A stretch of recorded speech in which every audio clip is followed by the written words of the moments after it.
Now, these are black dragons, of course, just like mom and dad. Look at that. Absolutely incredible how beautiful these two animals are. Come over here. Ow! Oh, look at that. Oh, he's eating me. This one's a good eater. Is that incredible? It looks just like Gilly. Okay, I'm here with Chris. Now, you know who Gilly is. Gilly's a dad. And how many, Chris, did we get total? 12. 12. How many months did these take to hatch? 6.5. 6.5 months they've been in eggs. Look at them. You can see their tails and everything. They're out. The rest of them are out. This one here was almost all the way out, but I want to make sure he stayed in. So it was pretty much out. These are black dragons, of course, just like mom and dad. What's the mom's name? Thelma. Thelma. And how many years did it take you to grow Thelma up? 4. So 4 years of growing her up. And we had Gilly for a couple years. We got Gilly about 2.5 years ago as a pretty big adult. So we kind of had what the most important parts are, 2 mature animals. Now you had a male, but he didn't do well. Yeah, he was not a breeder. Yeah, and he ended up losing them eventually. Yeah, we did. So sometimes, unfortunately, that's how it works. The cool part is 12 babies out of 12 eggs. Wow. Look at them. You guys smoked it. Thank you, Jay. Now, blow their mind.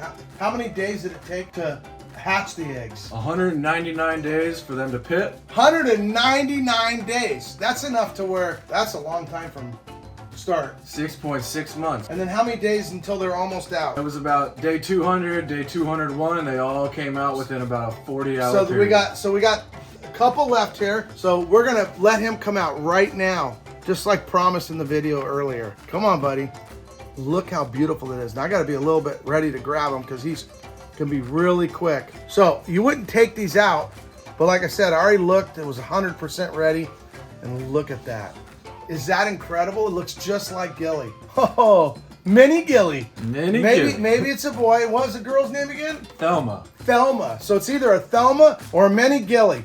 Anyway, my head's got too many names in it. Look how beautiful that is. I think yours is ready too. You want to let it out? Oh, look at the little hands hanging out. This is literally dinosaur stuff. So both these were really out, but we kind of coached them back in because we wanted to share it with you because I couldn't get here quick enough. Look at that. Oh my goodness. Now, there we go. See how fast they are? It's like we said. Now, they're black dragons, right? Gilly's jet black, and so is Thelma. Thelma's completely black. But because they're actually not really completely black, this one I can actually see a pattern. I don't know if you can see it or not, but you see the little yellow pattern on it? It's got a little faint leftover of the pattern. Now that will eventually turn black. This one here does too, but less. These will be completely jet black as adults, just like both of ours are. Woohoo! So, you know what we call that, right? Living the dream. Right? How many years have you been trying to get to breeding a monitor? 4 years. 4 years of dreaming about it. Is that cool? That's awesome.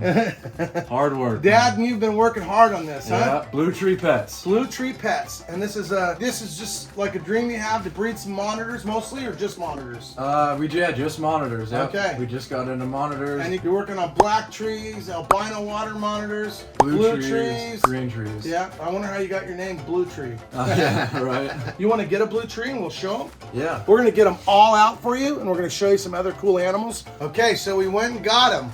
Look at how beautiful this is. I say we did, but Chris did.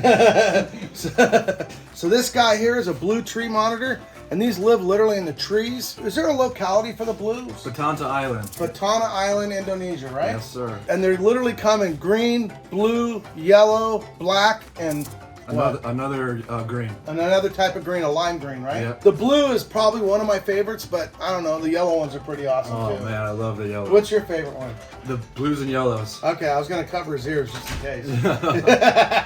This the male or girl? That's the female. Oh, that's the girl.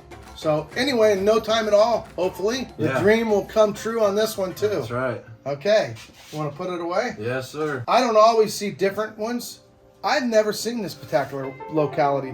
What is this one? This is a Varanus racingerai, a yellow tree monitor from the Misal Islands. Ooh, and that's a full-blown adult ready to go. Yes, sir. We don't have a female yellow that's healthy enough and ready to go to breed, but we're working on it. It takes a lot of work with yellows because they're so unique. And so they haven't been completely established in captivity. In captivity, what ends up happening is you get one out of the wild and you know, they're constantly losing land and everything else. So getting a few out of the wild gets you an opportunity to establish them in captivity so they'll not become extinct.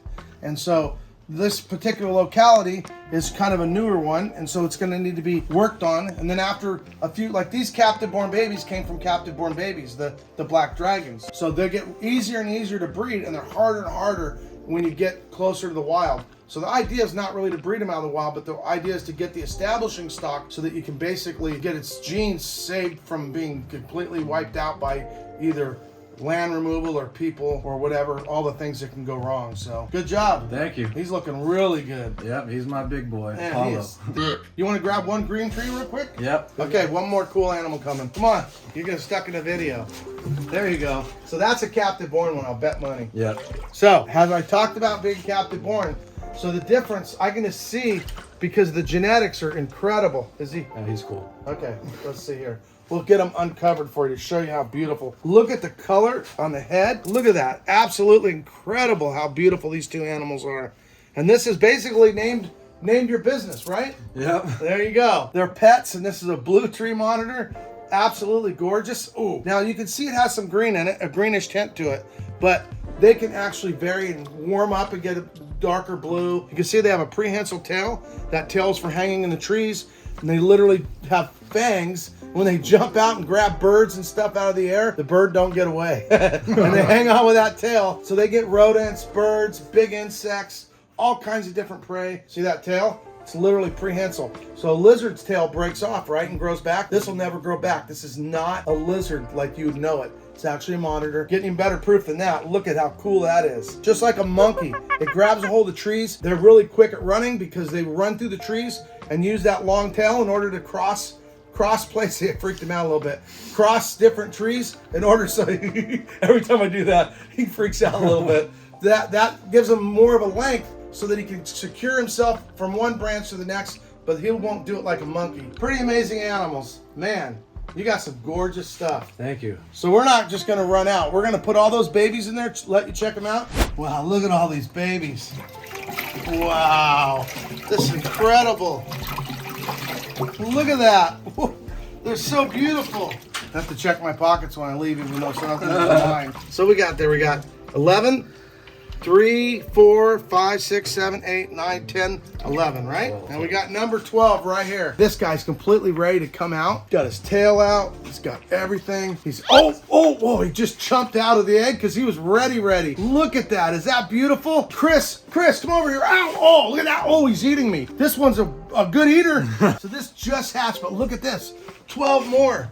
Look at that, 11 more. 6 months. Ooh, we call that living the dream. What do you guys call it? Look how beautiful that is. Okay, so check this out. What's this one's name? This is, actually, I don't have a name for him. Oh man, you guys are gonna have to help us. Maybe Rocky. That's a T positive albino, but he actually has T negative albino genetics in him. So he's gonna be breed to his girlfriend, and hopefully you're gonna get albino T positives, right? And T negatives. Yep. T negative, both. There'll be one animal. He's actually really good looking. I can almost see that he's carrying something else. And wow, I wonder if he's already a double. Yeah, he is. Visual T positive, pet T positive, T negative. They call it a coral glow. No, I think he's actually T positive, T negative. Visual, yeah. You're right, yes, sir. So he's actually completely T positive and completely T negative. So he's caught in two different worlds. Albino is basically typically spoken about as T minus, which means it's missing the black pigment. And T positive means it still has black pigment in it. This guy still has a black pigment which comes out purpley, and so that's a T positive gene.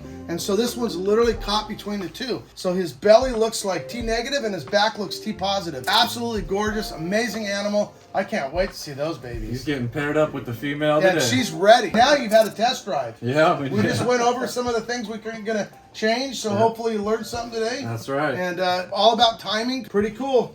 So I'm gonna let that last one out of the egg. Whoa, like I promised, all kinds of fun stuff. Hope you had an awesome day.